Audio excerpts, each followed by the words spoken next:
देखिए सभी लोग, इसमें सिलेबस आप लोग देख लीजिएगा। कक्षा 12 के भौतिक विज्ञान में ये खंड क जिसको हम पार्ट 1 बोलते हैं, और ये खंड ख जिसको पार्ट 2 बोलते हैं।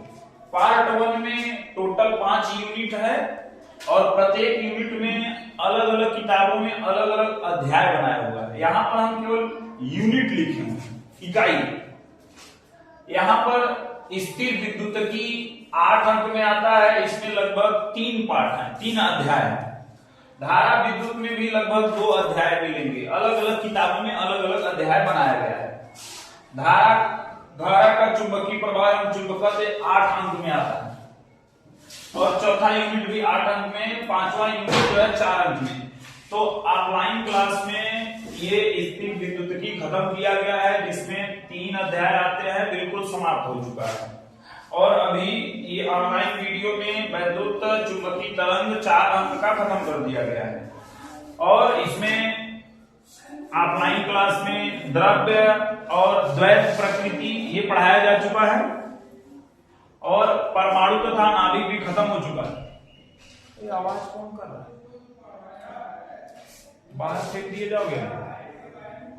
और इसमें इलेक्ट्रॉनिक युक्तियां 8 अंक में ये भी खत्म हो चुका है। तो इसमें पार्ट 2 में प्रकाशिकी बचा हुआ है, लेकिन इसमें लगभग 7 से 8 अध्याय है। 7 से 8 अध्याय हैं, जिसमें से 3 अध्याय ऑफलाइन क्लास में खत्म हो गया है।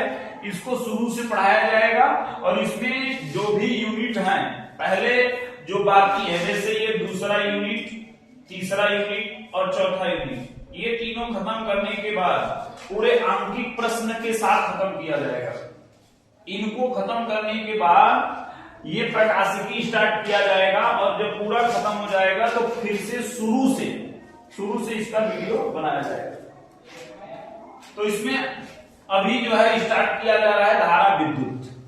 तो थोड़ा सा इसका परिचय हम समझ लेते हैं, धारा विद्युत का मतलब क्या है। इसमें सबसे पहले ये समझ लीजिए कि जो पहला यूनिट है स्थिर विद्युतिकी। स्थिर विद्युतिकी का मतलब इसमें किसी स्थिर आवेश के बारे में पढ़ा जाएगा। कोई स्थिर आवेश होगा उसके बारे में। और धारा विद्युत का मतलब जब आवेश चलने लगेगा तो वहां धारा उत्पन्न हो जाता है। इसमें चलते हुए आवेश के बारे में पढ़ा जाएगा। इसमें आवेश चलने लगता है, इसमें चलते हुए आवेश को पढ़ा जाएगा। इसमें रुके हुए आवेश के बारे में पढ़ा गया था। ये धारा विद्युत 7 अंक का आता है।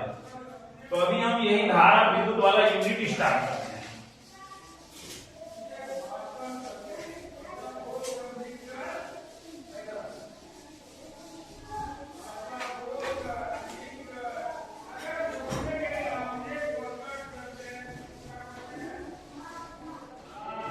सभी लोग सिलेबस पढ़िए। सिलेबस पढ़ना बहुत जरूरी है। क्या उसमें हेडिंग बाकी है, क्या पढ़ाया जा रहा है, उससे भी आप लोग का परिचय होना चाहिए।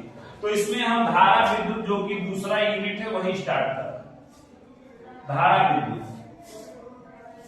और किताब में हो सकता है इसको विद्युत चालन नाम से पढ़ाया जाता है, विद्युत चालन नाम से। तो विद्युत चालन नाम से पढ़ाया जाता है। इसमें हमें पढ़ना क्या है। आज के वीडियो में हम लोग क्या पढ़ेंगे, सबसे पहले हम लोग पढ़ेंगे विद्युत धारा के बारे में। विद्युत धारा के बारे में जो कि कक्षा 10 में भी इसका परिचय हुआ है, लेकिन यहाँ पर कुछ थोड़ा बहुत एक्स्ट्रा बताया जाएगा। विद्युत धारा पढ़ लेंगे, उसके बाद हम लोग इसमें पढ़ेंगे ऊष्मीय वेग। ऊष्मीय वेग पढ़ने के बाद हम लोग पढ़ेंगे औसत ऊष्मीय वेग।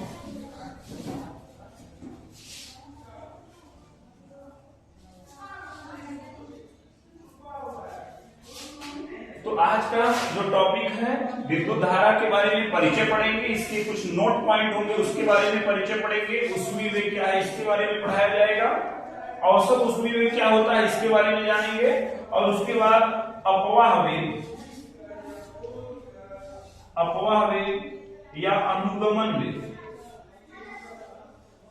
अनुगमन वेग, इसके बारे में परिचय मिलेगा। आज यही टॉपिक चलेगा और अगर समय और भी मिलता है तो और भी पढ़ाया जाएगा। तो सबसे पहले हम विद्युत धारा के बारे में समझते हैं। विद्युत धारा से परिचय सभी का हो चुका होगा, कक्षा 10 से ही पढ़ाया जाता है विद्युत धारा। तो सबसे पहले हम समझते हैं कि विद्युत धारा क्या होता है।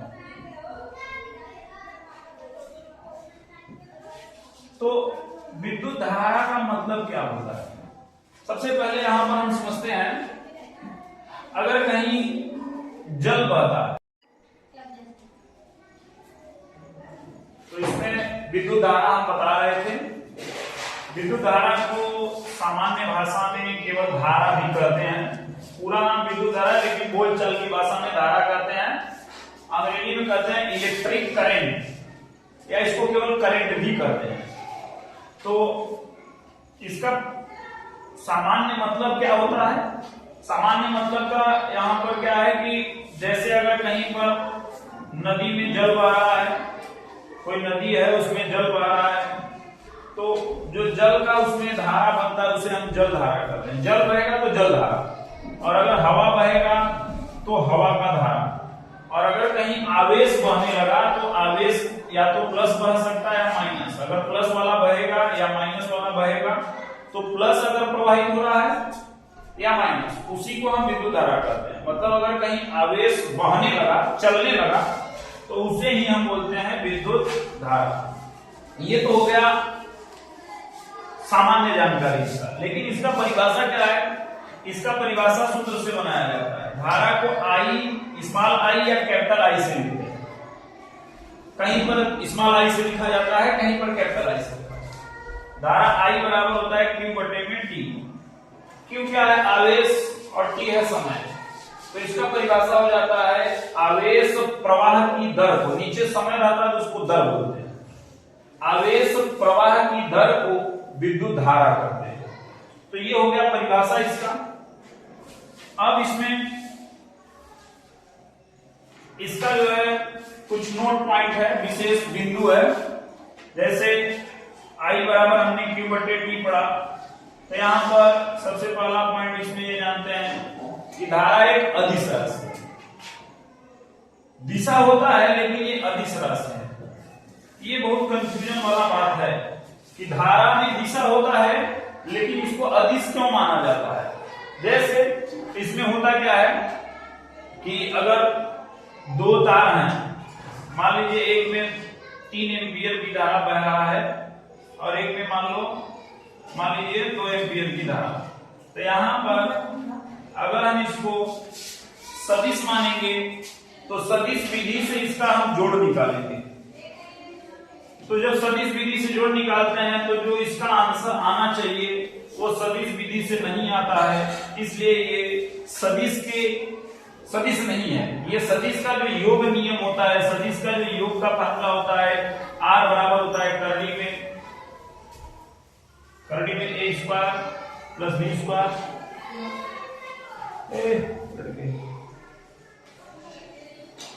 a square plus b square plus 2ab, और उसके बाद होता है cos थीटा। मान लेते हैं यहां पर अगर 60 अंश का कोण बन रहा है, उदाहरण के लिए 60 अंश का कोण बन रहा है, तो यहां पर अगर हम रखेंगे a की जगह पर मान लेते हैं 3 का स्क्वायर, b की जगह पर 2 का स्क्वायर, यहां पर 2 गुणे 3 गुणे 2 और cos 60, तो 3 का स्क्वायर यहां पर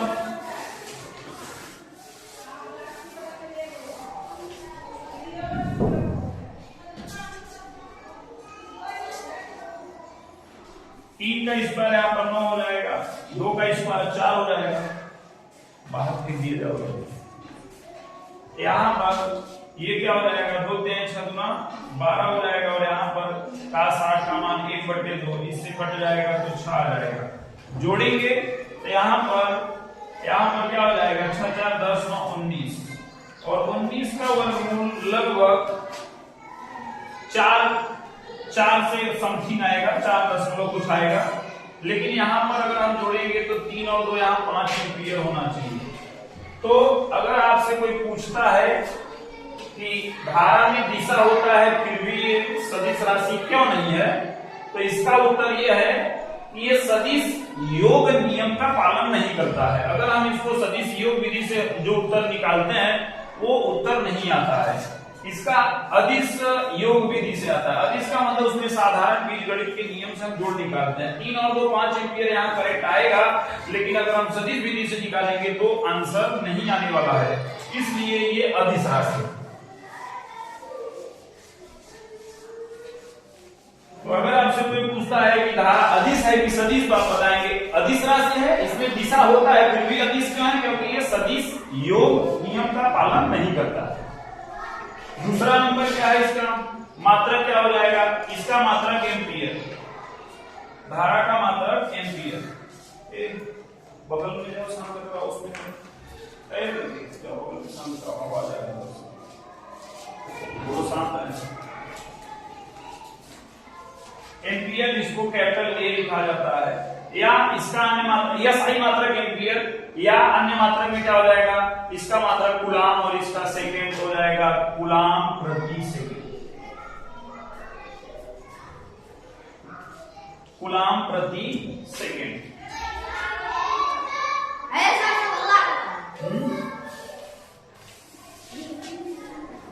और इसका अन्य पॉइंट क्या है? इसमें इसका विमीय सूत्र क्या हो जाएगा? इसका विमीय सूत्र कैपिटल ए, इसका विमीय सूत्र हो जाएगा कैपिटल ए। अब इसमें हम समझते हैं औसत धारा क्या होता है और ताक्षणिक धारा। औसत धारा आई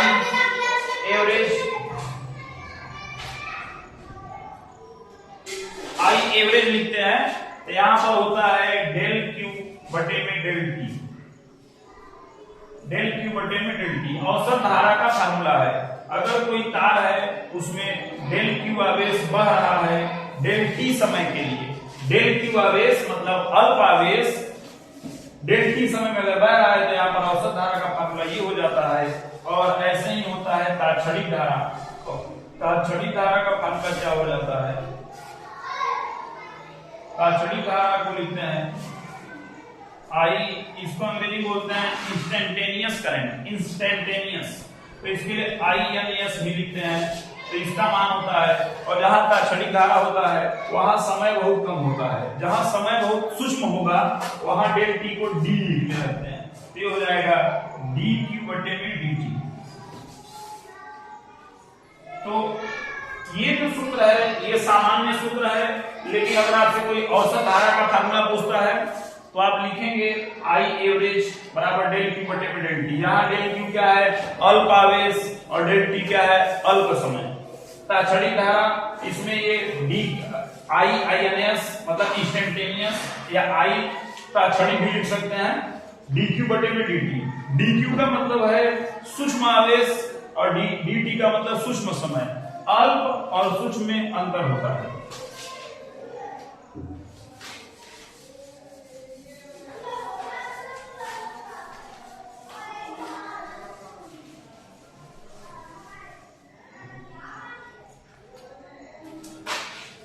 अब हम समझते हैं अगला पॉइंट कि धारा या विद्युत धारा को मापते किस यंत्र के द्वारा। तो इसको मापने वाले यंत्र को अमीटर कहते हैं। अमीटर नामक यंत्र से धारा को मापा जाता है, और इसमें जो अमीटर होता है उसमें ए लिखा रहता है। अमीटर में ए लिखा रहता है। सामान्य हम जो है अगर जो स्टार्टर वगैरह होते हैं उसमें रहता है ए लिखा रहता है, करंट को मापता है। और दूसरी बात इसमें यह है कि धारा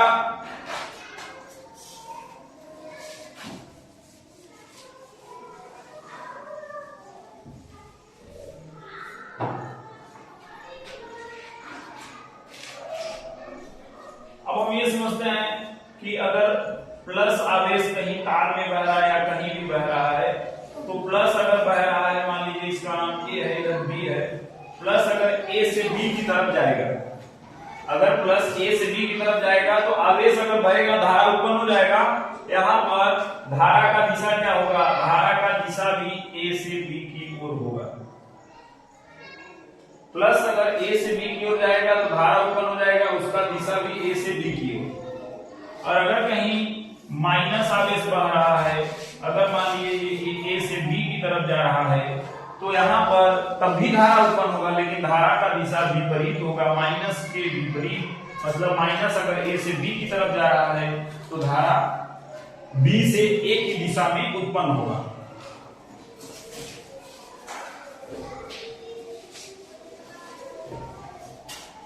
ये बंद करो भी।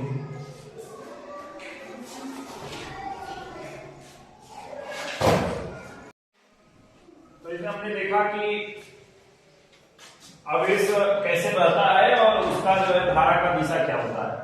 अब हम समझते हैं कि अगर कोई ठोस पदार्थ है तो उसमें धारा किसके कारण बहता है? ठोस पदार्थ, द्रव पदार्थ और गैस। तो इनमें अगर करंट बहेगा, विद्युत धारा बहेगा तो किसके कारण बहेगा? ठोस पदार्थ में जो विद्युत धारा बहता है वो मुक्त इलेक्ट्रॉनों के कारण, मुक्त इलेक्ट्रॉन के कारण बहता है। और हम ये भी बोल सकते हैं, लास्ट चैप्टर में ये पढ़ाया गया कि कोटर भी होते हैं, कोटर के कारण भी बहता है। तो हम बोल सकते हैं कि अगर कोई ठोस पदार्थ है तो उसमें करंट केवल दो ही कारण से बह सकता है, एक मुक्त इलेक्ट्रॉन के कारण और एक कोटर के कारण। और जो द्रव पदार्थ है, द्रव पदार्थ में आयन होते हैं, द्रव पदार्थ में और गैस पदार्थ में भी आयन होते हैं। आयन क्या हो सकते हैं? धन आयन हो सकते हैं,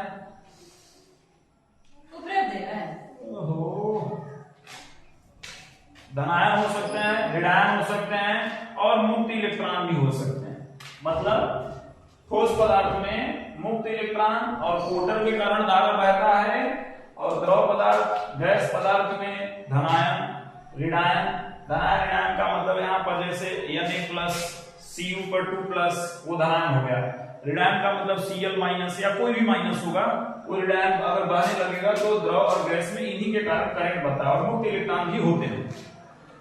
ये तो हो गया धारा का परिचय कि भाई धारा बहता कैसे है और उत्पन्न कैसे होता है, मापा कैसे जाता है, इसको हमने सीखा। अब हम समझते हैं ऊष्मीय वेग। ऊष्मीय वेग, ये ऊष्मीय वेग किसका है? ये मुक्त इलेक्ट्रॉन का ऊष्मीय वेग है। ऊष्मी का मतलब ऊष्मा से है और वेग का मतलब चाल या वेग हम बोल सकते हैं। अगर कोई तार है, इसमें मुक्त इलेक्ट्रॉन रहते हैं, कोई तार है या कोई धातु का तार है, बोल सकते हैं चालक तार, चालक तार है, धातु का होगा तो उसमें मुक्त इलेक्ट्रॉन होते हैं, फ्री इलेक्ट्रॉन होते हैं। और कोई भी तार अगर वातावरण में रखा है तो ऊष्मा के कारण गर्म हो जाता है, बाहरी वातावरण के कारण गर्म हो जाता है, और गर्म हो जाता है तो उसके अंदर जो इलेक्ट्रॉन है ये अनियमित गति करने लगते हैं। कोई इधर भागने लगता है, कोई इधर भागने लगता है, कोई इधर भागने लगता है। तो किसी भी चालक तार में जो मुक्त इलेक्ट्रॉनों का अनियमित गति होता है या अनियमित वेग जो होता है, उसी को हम बोलते हैं ऊष्मीय वेग। ये ऊष्मीय वेग क्यों होता है? ऊष्मा के कारण। ऊष्मा कहां से मिलता है? बाहरी वातावरण से। तो यहां पर ऊष्मीय वेग का परिभाषा हमें क्या मिला कि किसी चालक तार में मुक्त इलेक्ट्रॉन जिस अनियमित वेग से गति करते हैं, अनियमित का मतलब इनका कोई दिशा नहीं होगा, मनमानी किसी भी दिशा में गति कर सकते हैं, तो जो भी अनियमित वेग से गति करेंगे उसे ही हम ऊष्मीय वेग बोलेंगे। अब एक हेडिंग और है औसत ऊष्मीय वेग। औसत ऊष्मीय वेग का मतलब इसमें जितने इलेक्ट्रॉन है सबका एक समान वेग नहीं होगा, सबका अलग अलग वेग होगा। तो इनका जो औसत निकलेगा उसी को हम बोलेंगे औसत ऊष्मीय। मतलब इसका परिभाषा क्या है? किसी चालक तार में उपस्थित सभी इलेक्ट्रॉनों के, किसी चालक तार में उपस्थित सभी इलेक्ट्रॉनों के ऊष्मीय वेग के औसत को औसत ऊष्मीय वेग कहते हैं। मतलब ये कि जैसे मान लीजिए इसमें n इलेक्ट्रॉन है, किसी तार में मान लीजिए n इलेक्ट्रॉन है, तो पहले का मान लीजिए ऊष्मीय वेग को u से लिखते हैं। इसलिए बात ध्यान दीजिएगा, ऊष्मीय वेग को u से लिखते हैं, u से। तो यहां पर पहले इलेक्ट्रॉन का ऊष्मीय वेग u1, दूसरे इलेक्ट्रॉन का u2, ऐसे ही जो है हम बोल सकते हैं un।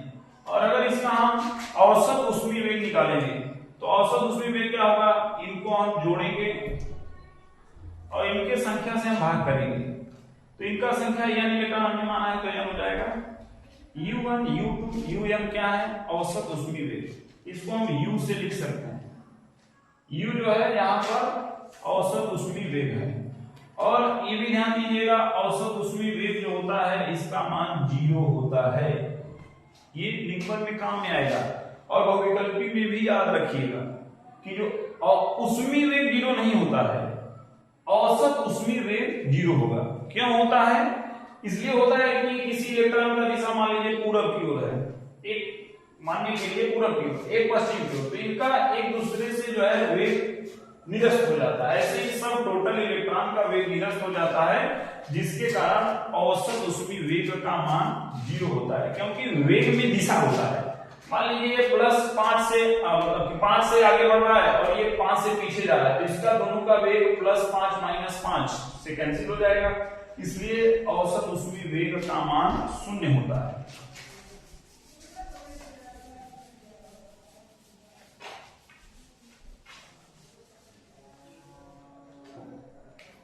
अब हम समझते हैं जो कि पेपर में आता भी है, अपवाह वेग,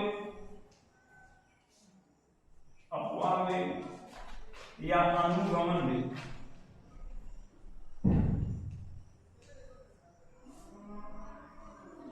अपवाह वेग या अनुगमन वेग, या जिसको बोलते हैं ड्रिफ्ट वेलोसिटी।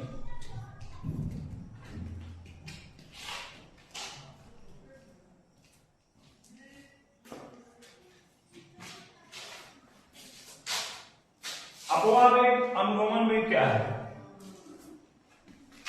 कोई चालक तार है, और अगर चालक तार है तो उसके अंदर जो है मुक्त इलेक्ट्रॉन होंगे।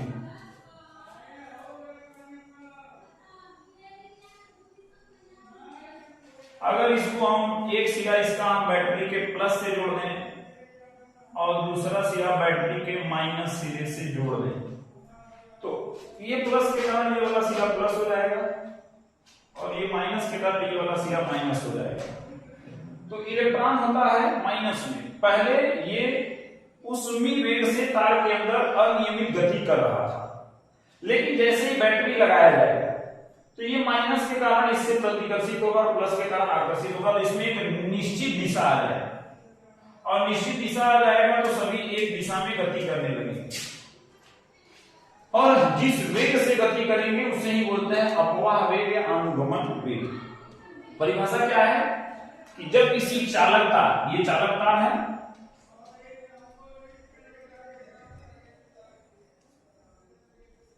जब किसी चालक तार के सिरों को बैटरी से जोड़ दिया जाता है, जब किसी चालक तार के सिरों को बैटरी से जोड़ दिया जाता है, तो तार के अंदर मुक्त इलेक्ट्रॉन ऋण सिरे से धन सिरे की ओर, ऋण सिरे से धन सिरे की ओर जिस वेग से गति करते हैं, जिस वेग से गति करते हैं उसे ही अपवाह वेग या अनुगमन वेग कहते हैं।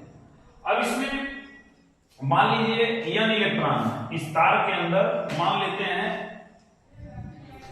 कि n इलेक्ट्रॉन है, और अनुगमन वेग को Vd से लिखते हैं, अनुगमन वेग को Vd से। क्यों? क्योंकि d का मतलब हो जाएगा ड्रिफ्ट, और v का मतलब हो जाएगा, v का मतलब वेलोसिटी, ड्रिफ्ट वेलोसिटी। तो इसमें n इलेक्ट्रॉन है, मान लेते हैं पहले वाले का V1, पहले वाले इलेक्ट्रॉन का अनुगमन वेग V1, दूसरे वाले का हो जाएगा V2, ऐसे ही अगर n इलेक्ट्रॉन है तो हो जाएगा Vn। और इसमें इसका औसत निकालना है। सबसे पहली बात, इसका फार्मूला जो है ये हमने देखा, अनुगमन वेग या अपवाह वेग को लिखते हैं Vd से, और अगर औसत अनुगमन वेग लिखा जाएगा, औसत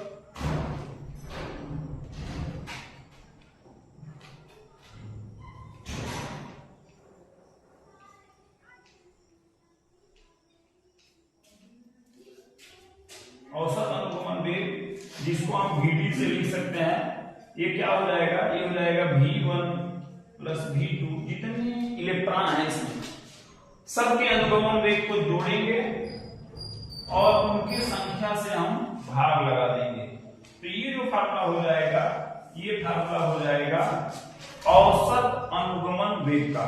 औसत अनुगमन वेग Vd बराबर V1 plus V2 plus dash dash dash, plus V1 बटे में n, जहां V1 क्या है पहले इलेक्ट्रॉन का अनुगमन वेग, V2 क्या है दूसरे इलेक्ट्रॉन का अनुगमन वेग, और Vn क्या है nवें इलेक्ट्रॉन का अनुगमन वेग।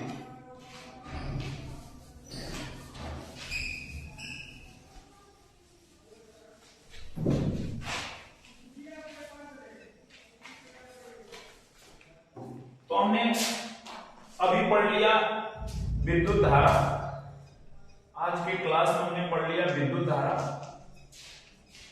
उसके बाद हमने इसका विशेष बिंदु पढ़ा। इसमें अगर कोई भी पॉइंट ना समझ में आए उसको मैसेज करिए, उसका स्क्रीनशॉट शेयर करिए, उसको बताया जाएगा फिर से अगले क्लास में। और उसके बाद ऊष्मीय वेग पढ़ा गया, फिर उसके बाद औसत ऊष्मीय वेग, फिर उसके बाद पढ़ा गया अनुगमन वेग। आज जो है 4 पॉइंट बिल्कुल क्लियर कर दिया गया है। इसको आप लोग फेयर में देखिए, फेयर में नोट्स में देखिए, इसको आप लोग पढ़िए। अगर उसमें कोई पॉइंट ऐसा जो ना समझ में उसको पूछिए।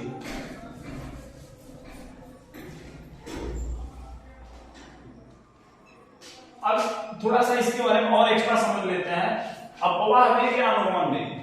अब हमने ये देखा कि भाई इलेक्ट्रॉन किसी तार में, ये बैटरी के प्लस से जुड़ा है माइनस से जुड़ा है, बैटरी के प्लस से माइनस से जुड़ा है, तो इलेक्ट्रॉन जो है माइनस से प्लस की ओर चलने लगते हैं।